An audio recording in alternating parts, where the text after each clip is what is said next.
How's the positioning? You don't mind me getting too close, huh? That is a trick. I'm here with the legendary Scorcher. How are you? Oh, I'm fine, thank you. Welcome to Caribbean Connections. Thank you for having me here. It's a pleasure having you. Well, after all these years, I think they would have thrown me to the side already. Are you kidding? We love you. Your fans love you. We can't get enough of you. You're here for the Legends of Vincy Soca tonight, Yes. and you're sharing the stage with other legends like Beckett and Winston Soso. Yes, two of my very best idols. They're great in terms of voice and composition and so on. So I usually enjoy working with them over the years. Oh, wow. Now, but you're intellectually superior to most of them because I read you have bachelor's and a master's. Two Eh, masters. Two masters. Wow. And an advanced certificate. Oh my gosh. In what? Oh, I have an advanced certificate in educational administration. The Masters of Philosophy is in diplomacy and management, and my PhD is pending. Does that influence you any way in your writing? What influenced your writing? What inspires you to write some of the lyrics that you do? I just think it's part of my culture, and I was really fascinated by people like the Mighty Sparrow, Kitchener. From home we had the Sheller and the Leader and so on. And I was quite influenced by the way they coin, social activities into song. What has the journey been like for you? How long has it been that brought you to be the legend? How long has that been, and what has the journey been like? Well, it was quite an experience because getting into the business, I actually was scared. I was in college, but my peers keep telling me to try and get on the stage. And I got there, and I had a few pitfalls, but eventually in about 1981, I got a big hit called Party Fever. That became number 4 in the world for the last century. So from that, I got the kind of buoyancy to continue. That's amazing. Wow, congratulations. One sec. If you had to do it over again, is there anything you would do differently? I don't think so. I think it was quite a ride, and at times I had to stand up against the pressures of the promoters and so on. But I'll do it again because it's my culture, and I am proud of where I came from. And although I went to America, I didn't leave my culture behind. I took it with me. So with that, I was glad to have the opportunity to lend something to its perpetuality. Do you see yourself slowing down? I have slowed down a little bit. You see yourself stopping?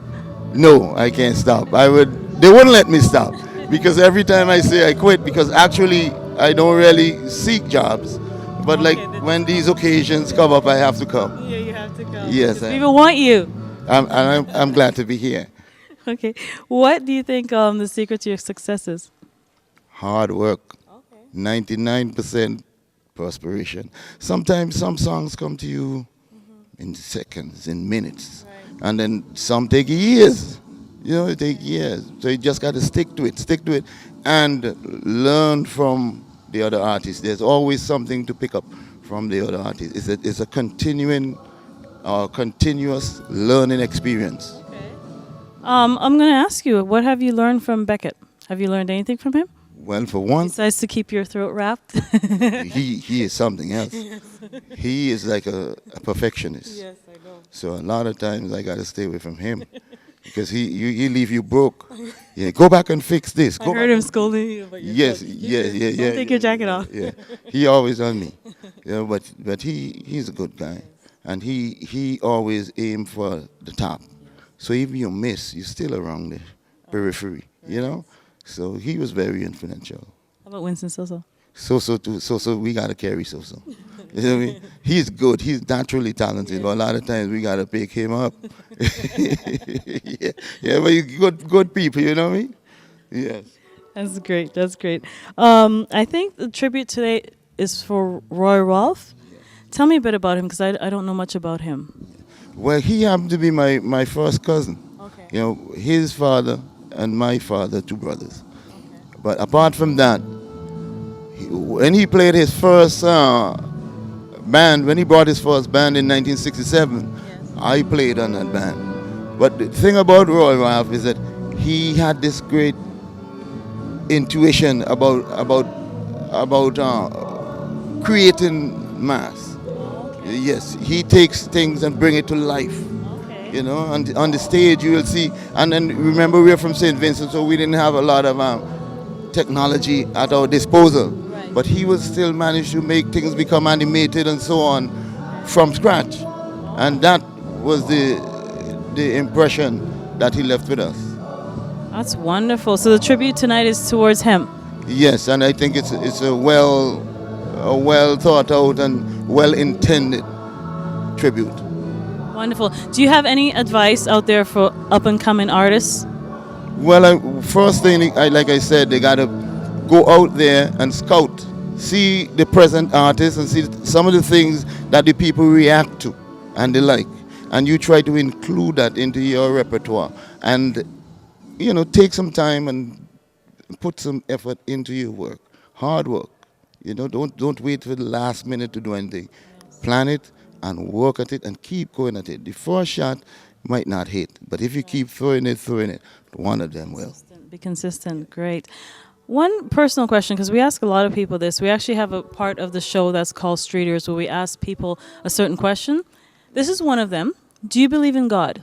Yes. Oh yes. Oh yes. And then, well, I'm a war veteran, and I think sometimes the Lord used to vex with me because I used to say, "Oh God, the dead." You know, I say that so many times. You say, you better stop this because you don't really mean it. No, but I do believe in God, and I was brought up in a Christian home. I actually have subjects from certificates from Cambridge in Scripture. Yes. That's wonderful. I believe in God too. What can we expect from you, your fans, your many, many fans? What can we expect from you tonight? Well, high energy, high energy, and put in 100% into what I'm doing, because I come out to please. You see, I never take anything for granted, and every time I go on the stage, I feel that might be my last time, so I put everything into it, and that's the approach I think young people should take. I noticed that even at rehearsal. Yes, I think it wasn't like rehearsal; it was like a live show. It's like I got a taste of it already. Yes, because I think what you practice is what you put into effect. Yes. You see, practice makes perfect. So when I do that here, when I get out there, I don't have to say, wait, what should I do? I start right away. Wonderful, wonderful. One more question, because I know you're a busy man. You grew up in St. Vincent and Grenadines? Yes, I grew up in St. Vincent and Grenadines. I went to high school. I worked down there for 2 years. And then after that, I came to America. So what was it like growing up in St. Vincent and the Grenadines back then? Because times have changed now. I think you learn to appreciate whatever you had. Because in my time, we had to pay for high school. Now we don't pay. So Mom, she used to have to do a lot of hard work, because I didn't grow up with a father. You know, he was somewhere out there running around. So Mom put a lot of effort, and she put a lot of emphasis on hard work. Don't take anything for granted. Right. Work hard. If you don't work hard, you don't get anything. If you fail to prepare, then you prepare to fail.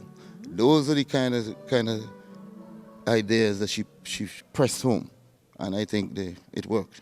That's some really, really good advice. I'm going to take some of that advice. So I got it from your mom. What was your mom's name? Her name was Emily Thomas. Okay, now I can say I got it from Emily Thomas, that advice. Thank you so much. It's been a pleasure talking to you. And I can't wait to see you tonight. Oh, I'll be happy to see you, because that means that I will be getting something out of it. Yes. You're so sweet. Thank you. Thank you. Thanks for having me.